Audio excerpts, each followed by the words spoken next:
for the Gathering Podcast. There is a grieving process to not getting the job. Yeah, because anytime that hope is diminished, it's tough. It's the attachment. That's where it hits you in the gut, is that like you got all this way through it and you pictured yourself at this organization. You pictured yourself in this role. It's chatting to your partner, your spouse, whoever about it as well too. It's the attachment. Yeah. And when that gets severed, that's where it hurts the most. And I'll segue that now into my book. My book is called There's Always Enough Love.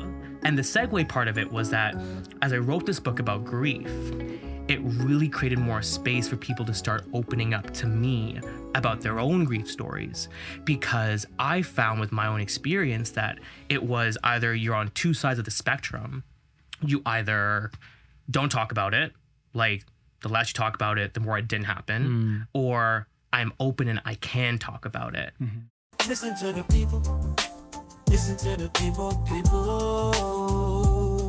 and culture. Oh yeah. It's time for the Gathering Podcast.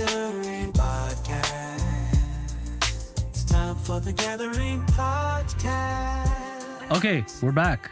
We're back Here we go. at the Gathering Podcast. I'm Martin Hawk. And I'm Kasim Verji. Welcome, man. Thanks for joining us at Startwell. Thanks, man. I'm really humbled to be here with you guys. We're jumping in. Do it. Interrogation starts now. It's where's the microchip? Right? I don't know. There you go. Yeah. Why didn't microchip come to mind? Yeah. Because when I stepped into this room, it was just very intense. Like it was an interrogation room. Oh, because it's all black and all black. You got this big massive light. And then my mind always goes towards like, where's the microchip? Like slamming the table. Like, where is it? You stole it. If I was being interrogated in a room like this, like if the police arrested me and brought me to this sort of place, I would talk for 10 days straight about everything. I'd be like, I'm so comfortable. This is great. You have cappuccino's awesome. Right. I wouldn't be mad at it. Very well branded, aesthetic is great. When's the last time, that experience has been designed, right? Because the good cop, bad cop routine exists. But have they iterated since the 1960s, 1950s, whatever? I don't know. Luckily, knock on wood, I have not been arrested or interrogated formally since I was 15 and on a trip with friends in Uganda. We got arrested. Yikes. We got interrogated, but we corroborated our stories about our fake identities and they let us go. And because you had microchip. We were turning our car around in front of what turned out to be the head of the CID's house, but we didn't know that. We were just down the wrong road, and we were changing direction and moving our cars and trying to get, to this restaurant for dinner. And suddenly, while we were turning the car around, we were surrounded by army guys with AK-47s. And when we rolled down the windows, we heard and we were like, uh-oh. Whoa. So they said, go inside. We went inside. We were like, okay, guys, we're all students from Canada, right? So that's our story. We're just here. We're turning our car around. And we're like, this is no story. We're just not lying. But we all had fake IDs because we didn't want them to have our real phone numbers anyway. We were like young in Africa. You needed a fake ID. You can't lose your real ID if they take it to bribe you or something. So we knew what was going on. And we had President Museveni's phone number. So in case it got real bad, we would call the president and get, out of there. But look, this podcast is not about me. What it's really, where they just drop. Say, now I got to talk about myself. Yeah. After you just mentioned, I have the president's number and the microchip. That's a trailer. This is a short trailer. Oh my God. But flipping the script. Sure. I think context is important. We're late for this podcast. We were supposed to start half an hour ago, but we were talking about life, the universe, and everything else in terms of spirituality. Kasim, you've got an interesting background. Leslie, you clock that because you're a recruiter and you do great research and I think the most interesting thing about Leslie, and we're not crazy friends, we're soon to be better friends, I think, right? Okay. Randomly met on LinkedIn. Yeah. Reached out. We had coffee. And I was like, Leslie's one of the coolest people I know. And from that, we're like, we should do a podcast. And that's why we're here. Amazing. But we only have so much time. So we're going to do speed rounds. Speed rounds. Let's do it. Rapid fire. First question. Hit me. Owl tattoo. Yeah. Ooh, okay, owl tattoo, yes. So I got this mid-20s, and it was to represent wisdom. You know, I think that there are moments in our lives where we get older, you know, we get the gut punches, but we don't take a time to reflect and actually understand what the lesson was. So there were a lot of lessons up until that point that I was like, you know what, let's just like put it on our forearm. I mix it in with some sunflowers. Just kind of, you know, always remind myself about positivity and lightness. I think RuPaul has a quote where he mentions that, you know, you can be negative, but positivity will always get you success no matter what. So it was just kind of this one driver for me where it was like, okay, just like have a good attitude, keep things moving, and things will line up when they need to. I love it. I love that that's tattooed on your arm to remind you of this. That's powerful. Thank you. I took a more negative route when I just went, you've only got one life left. Lives remaining 0 So on your I don't think arm. that's negative, because I remember when you posted on LinkedIn, I found that to be really insightful, because the whole premise of it was like, go out because you got one life, go out, go do your thing, and like don't hold back on it. And I remember like when Martin and I were having that breakfast in the East End, it was the idea that if you're not, can I say the F word? Can I swear here? Castle. We don't discriminate. Okay, perfect. So you won't get reported to HR. Okay, but well, you have the president's number, so I'm good, right? If anything would happen. Yeah. I think he's still the president. I don't have his number anymore, but go for it. It was a pizza number. If you're not shitting your pants, you're not living big enough. We chatted about this. Remember when I said that to you? Yeah. And like, it's so true. Like, we're in a room here of people who have like, who are living really big lives, and it's scary and risky and messy and all of it. But like, I'm sure when we all have a moment to reflect on it, you know, we wouldn't have it any other way. Yeah, man. It's true. Eat papaya, wear white pants, go forth into life. Why not eat papaya? I missed the memo. Papaya helps you, you know. Okay. Yeah. Gotcha. What is this? Diarrhea. Okay. Oh. Well, maybe not. Don't eat too much papaya. But no, it will, if you're constipated, eat some papaya. This is not universal. I was like, can grossly. I please learn what this is dropping the mic to me. So, Yeah, sorry. More fling. right. Yeah. Anyway. Right. All right. But yeah, go forth and conquer. Absolutely. Next question. You speed round it. Cool.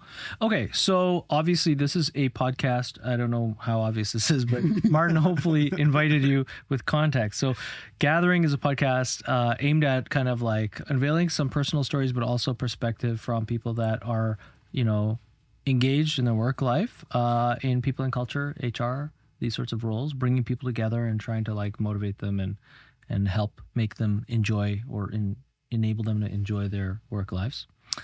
So in a quick spin, give us your story work-wise. My story work-wise. Okay, so I went to work right after high school. Wow. I did not go to university or college. Coming from an Asian family and an only child. That must have been tough. It was really tough. Yeah. And my mom had her first stroke. And when that happens, because we lost the source of income, I went straight to work. So I worked through hospitality and different organizations. I worked at Loblaws, you name it.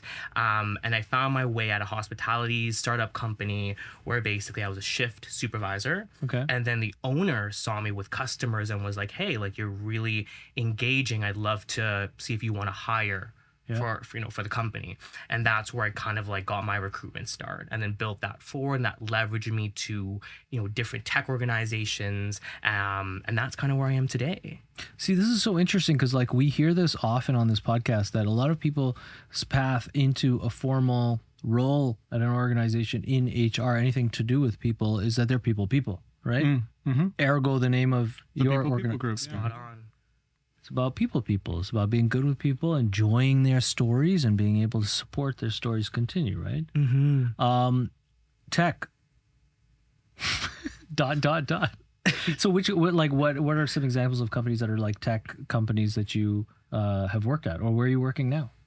Yeah, so Foodora Canada Okay. was my first like foray into tech. Nice. How did that feel to be, you know, managing people or working with people when you started? That's a great question. Humbled. Did you have to like learn a lot in terms of... Absolutely. Yeah, it is a tightly run ship. Like, it's amazing to understand the processes and how they operate the recruitment cycle. So I think that for me, it was balancing, okay, you know, the corporate side, but then also maintaining what makes you you, right? And what makes you a really great recruiter. And I remember from like different experiences in my past life talking with Martin, you know, it was the idea of going through that LinkedIn, right? Going through their profile, seeing them as a human being, and understand ways that you can have those small little moments that are so much stickier, right? When you're talking about your background for schooling, talking about religion, talking about that you can speak Swahili and you've come from Nairobi. Like, it's things like that where it's like, whoa. For the record, my Swahili is terrible. Minajua kidogo. I was gonna greet you with Jumbo, but I wasn't sure if that was like Jumbo? cool. It's cool. It's not like super hip, but it's cool. It's real. Yeah. It's like saying hello. Right. Yeah, but do people say hello? So they say, So like, if I said that. Jumbo, would have been like, all right, Grandpa. Well, Like, a cooler way, and I sound like an old man to some of the audience perhaps, but like would be like you could say like Mambo has become cooler, or you could say like Sema. It's like, what's up? Like, say something. That's what it literally means. Oh, Sema is like speak. Oh shit. that sounds like Scarborough version. Yeah, Pretty I love fresh, it. right? Same. Yeah, Sema. That's Okay. it. All right. But yeah, so when you have moments where you can find that stickiness, like that is where I really came into my own as a recruiter in that people space. Because again, like, people need to remember that in recruitment, it's a terrifying process. Like, you're taking someone, especially if they're like from another country, like I was doing a lot of work with the States, right? So you're now reaching out to someone. I'm from Toronto, and you're getting this message on LinkedIn from someone in Toronto. You're in Alabama. How do you bridge that gap? How do you trust that person from A to close? You know what I'm saying? And feel respected, feel like you actually want to work here. Because when you go over it, like, it really is such a wild story with recruitment. Yep. You know, you're telling them, hey, like, I recognize that, you know, you're working here, but like, what do you actually want to do? What energizes you? And they say this. I might have a role for you that could work out, right? If you're interested, let's get conversations going. And the entire time you're managing that relationship. It's a very loaded experience, I imagine. What do you find is the receptiveness people have to the opportunities that you present if they are cold like that? Like, are people generally like, man, this is some bullshit. This guy's trying to steal my money. Or are they like, fantastic, this sounds so exciting. Really? Me? You can give me an opportunity? Everything in between. And I think that it was important for me to have detachment in that. Right? It was understanding, okay, I have this opportunity for you. If you're interested, amazing. If you're not, that's okay too. Right? You can always come back, keep things open. It was then when you started to come into a place of pushiness where you're like, oh, like, trust me, like, this is amazing for you. Trust me. It's like, Just get on the pickup truck. It's right. gonna be at the corner at 9 a.m. You know what I'm saying? I have the president's number. We're good. Like, it's when you start coming from that perspective is when it becomes like, whoa. Like, you don't know my life. You don't know what I want. You don't know my career. You don't know the family I'm supporting. So a lot of it is just coming from a place of what's important to you, what energizes you, and how can I connect you with something that can possibly be interesting. So this is one of your superpowers, and that's what I noticed when we first chatted in person, was just the ability to disarm the barrier between people so quickly. That was the superpower that you have. My bad. And it's all washed gone. up. With this podcast, it's all I've written a book. Jump the You're shark. done with recruiting. Right. I'm trying to salvage it. It's not working. But in terms of, like, you could teach a master class in recruiting and I would attend.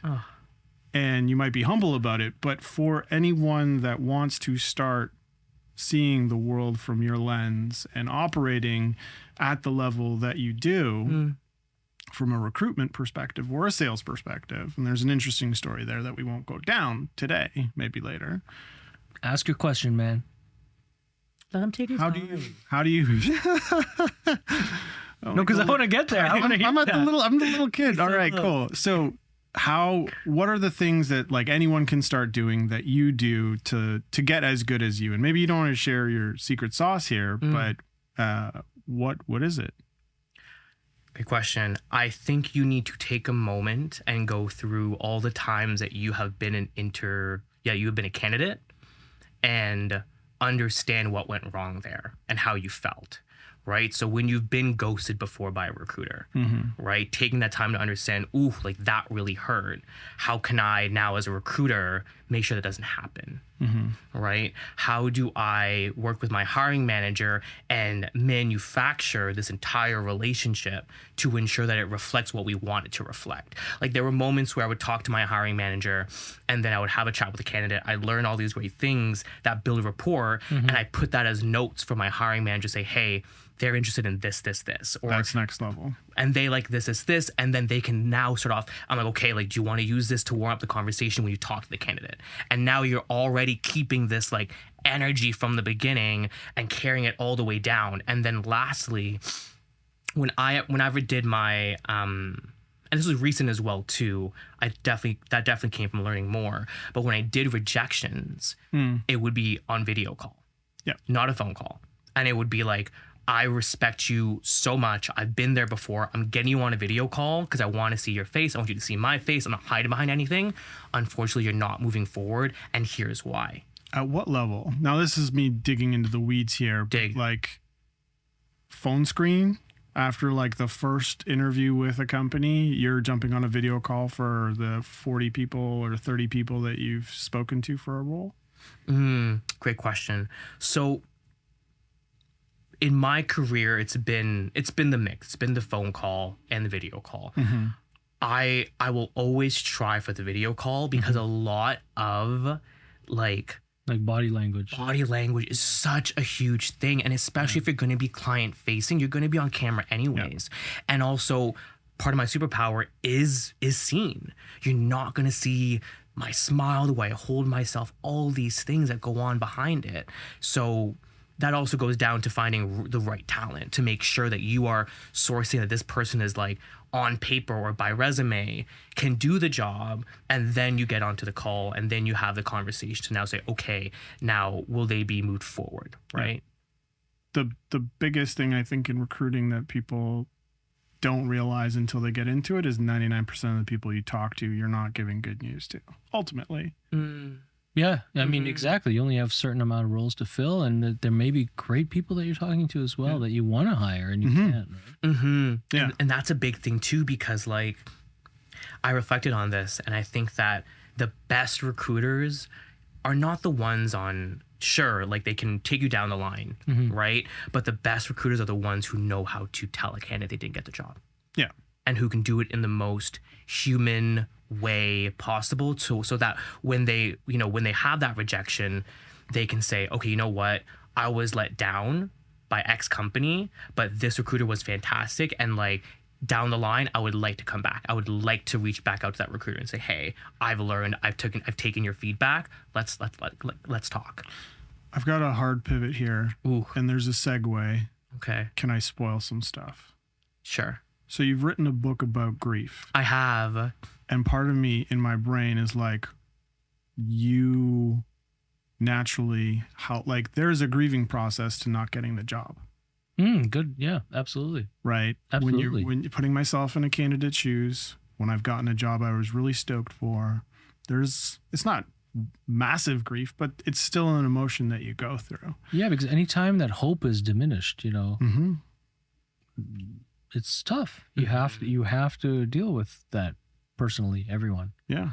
And so you've written a book on this, and by nature of podcast, we've got to talk about it. I appreciate it. So what's your book, author? What's your book, author man? I'll break it down in two spots. So I think that on the recruitment side, it's the attachment. Like that's where it hits you in the gut, is that like you got all this way through it and you pictured yourself at this organization. You pictured yourself in this role.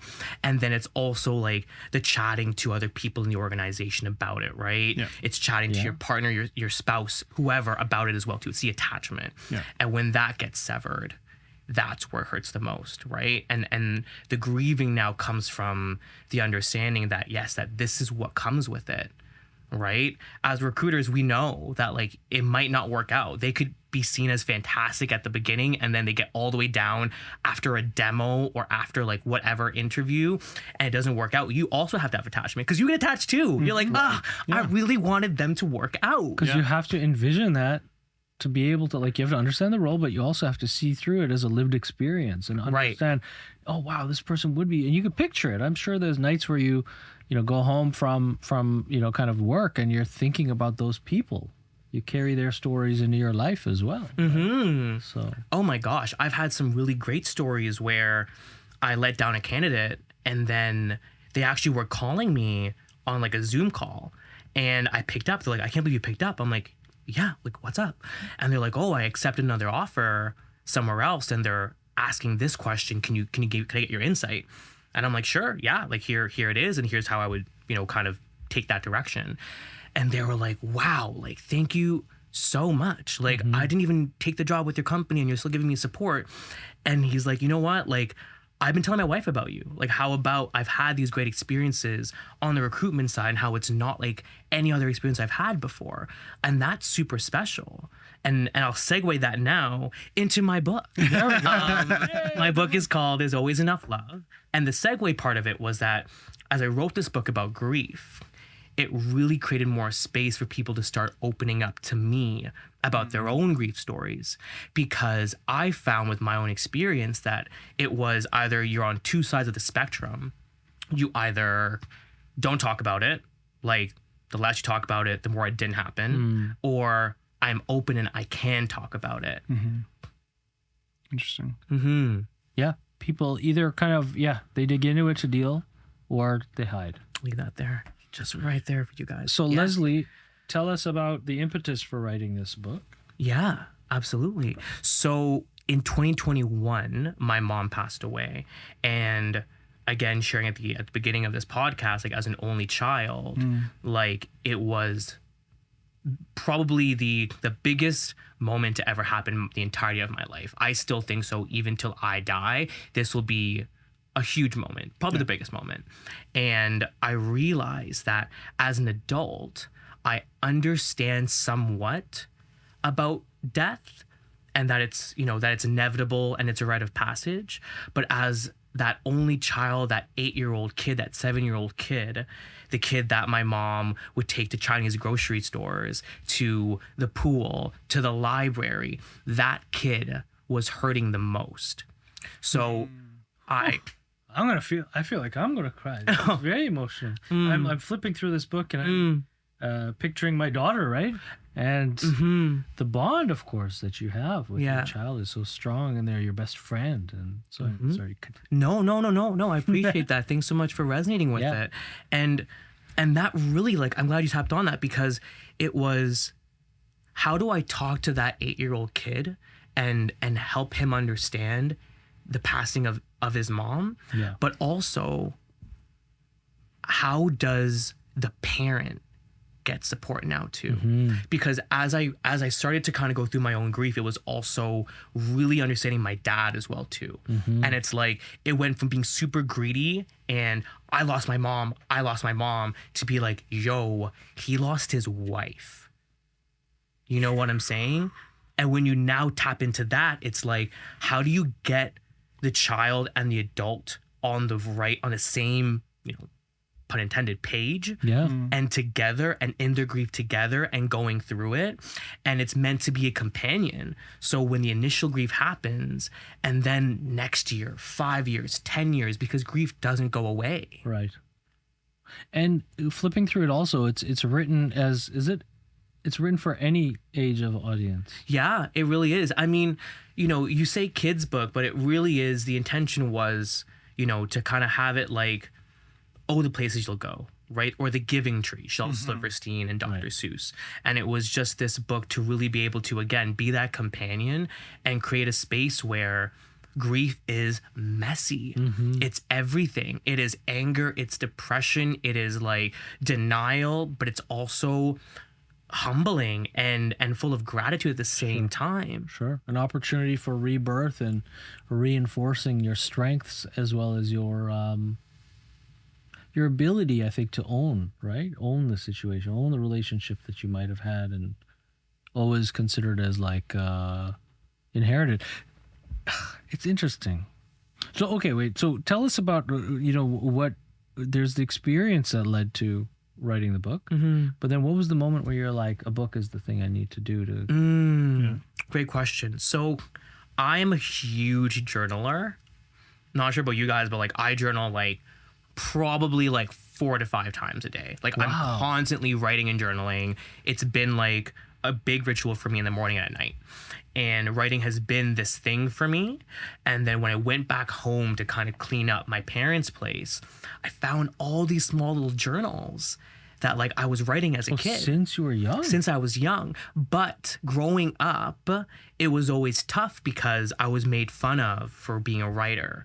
And, I was told I was gay in the schoolyard before I even knew I was gay. So I put... Yeah, it's like retribution. It's like, yeah, I am gay. Yeah, it's cool. Right. And it was like, whoa, like I suppressed it so much because I was scared of like being teased that I just left it. Right. So then when I went back, found those journals, I was like, you know what? I love writing. And when my mom passed, it opened up this space of do the things that you want to do and that you love, because like one moment I had my mom, the next day I didn't. So it's like life is just that temporary. Yeah. So go out and do the things. Yeah. And that's where it came from. I was like, okay, I love to write. I need to process this and sit with it. And now where am I hurting the most? It's that inner child. And the whole premise of it was if I were to sit next to myself as an 8-year-old kid, how would that conversation work out? Oh, okay. Right? I think it's cool. I really think it's not just only about catharsis to be able to kind of rationalize these things, to create something out of them and then share that story and do it in a way that you have the medium to, is it itself, I think, a healing thing, right? Have you been finding a lot of good vibes by getting these books into people's hands and seeing people read this story? So it's really interesting because when it was done, I was like, okay, get it into people's hands. It's going to help people. And it's been very humbling to have parents say, I read this book to my kid at night. And to know that my mom is a part of those very intimate conversations with a parent and a kid, and that she's now, her love and her wisdom is in that, is super humbling. But I won't lie to you, it opened up a lot of fear and sadness in me because this story that was so intimate of my mom and I and her passing now became its own entity. Yeah. And now it's public, right? And it went from this idea that I was like, okay, oh, now it's out, now it's for everybody, right? And I was like, oh, it's going to take away from like my relationship with her, like, I was then experiencing, I was chatting to my therapist about this, I was re-grieving. Like there were moments where like I couldn't get out of bed or I was achy because as I'm sharing with you guys here, right, my mom's story is also now a sales pitch in a sense. Yeah. And when people ask me, I have to constantly relive it and explain it and be like really tight with it in a sense as well too. Yeah. So that opened up a whole new space where I was like, whoa. Like I thought I had this figured out. I really did. I was like, I wrote a book on it. Like I know, grief. Done. We're good. Peace out. But that is even more now why it's so special is that it's constantly evolving and changes as you get older. And the second you think you have a hand on it, it gets nuanced and different. And it really is that way of how do you live in all of it. It's an unintended consequence of the decisions beforehand of creating it. What I'm wondering right now, and but like, thank you for A, writing this, and B, sharing it. And absolutely. Especially with the fact that like I didn't realize until now. I'm like, oh yeah, reliving it like constantly because of this thing that you can't necessarily pull back out of the ether. But another part of me, and I don't often do this, but it was like there's also like a beauty in the fact that, you know, I'm going to go on a small tangent. I haven't really lost anyone I was really close to. So when people tell me they've gone through something, I don't know what to do, because the thing I lean on is being able to be empathetic. And then I feel like sympathy is like, so I was hard like to jump that too into. when I was a virgin, you know? That makes sense. But what I'm saying is, like, if you look at it from the perspective of being able to, now you have all these extra moments to think about your mom. Whereas my fear would be to, like, you know, for me, out of sight, out of mind is like super real for a million different reasons. And like, it affects my relationships, it affects my friendships, and they think there's this. So it's tough to live with it, but at the same time, it affords you a means of keeping a memory alive as well, right? The double-edged sword of this is that you're celebrating her life through, you know, this story, and at the same time, kind of forcing yourself perhaps to keep living with it as part of your life, right? Yeah, understandable. I don't want to diminish your story by bringing it back to your career. Do it. But the point you made about relating the personal experience of grief and this amazing story of trying to take something from grief and create something that's, you know, shareable, but also enables people to learn and think through grief. Bringing it back to this kind of idea of attachment people have to their career and how their careers define them. From all of this experience and now your own personal development in understanding grief better, how do you see, yes, we talked about an example of people are looking for a job and they start, you know, they don't get it. But at the same time, what are your thoughts on kind of like career attachment and people in general, whether they're in a job or wanting a job, defining themselves by their job? Ooh, that's a big question. I think it's very fair. And I think that, again, this is all societal for us, right? Everywhere we go and we see, even like, if you go on LinkedIn, the entirety of it is your worth, you know what I mean? And based upon your career, right? Yeah. It's very hard to escape. I think that a lot of it, at least for me, and here's the thing, is that like, there's a really great like Super Soul with Oprah Winfrey and Maya Angelou, and she talks with her at the beginning when she's like, I don't know, like maybe like mid-20 or late or like early 30s, and she asks Maya Angelou like, where would you describe yourself in terms of your spiritual journey? And Maya Angelou responds with, I'm en route.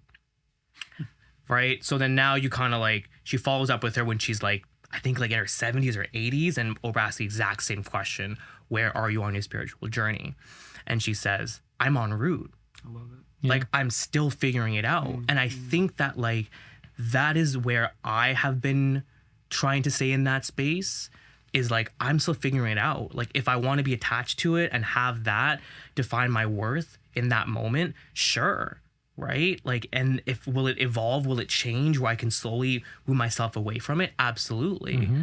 Right? So I think that's my take on it, is that it's very tough. And then you go into the cultural aspect as well too, right? Like, coming from an Asian family, like working hard is very much so a push on your identity. Right. So if you don't work, then you're not contributing to the family, or, you know, you're not caring as much and You're letting your ancestors down. Right. And that's a really big weight to have in our culture, for sure. Preach on, Meme. You know what I'm saying? Yeah. So it really just is like, if I can just give wisdom, is just like, try to make it work as best as you can, and really just stay present with right now. And remember that you're en route, that you're still figuring it out. I don't think you'll ever not have it, you know, I don't think you'll ever get to a point where you're like, done, okay, I know what I'm talking about. Yeah. You know? Yeah. I agree. I think that's extreme wisdom. Perfect. Yeah. And it was so nice of you to take time to share your story with us and at the same time offer some really good nuggets, I think, for our audience from the recruiter perspective, but also from someone who cares about people finding purpose, as our off-camera, pre-interview, half-an-hour philosophical discussion proves. Yeah. Yes, it's been a truly a pleasure, Leslie. Oh my gosh, I'm so humble. Thank you all so much for this space. And yeah, I'm humbled to even be invited and to be holding space with you guys and to share my book. I'm so lucky. Thank you so much. Thank you. Thanks, Leslie. Thank you.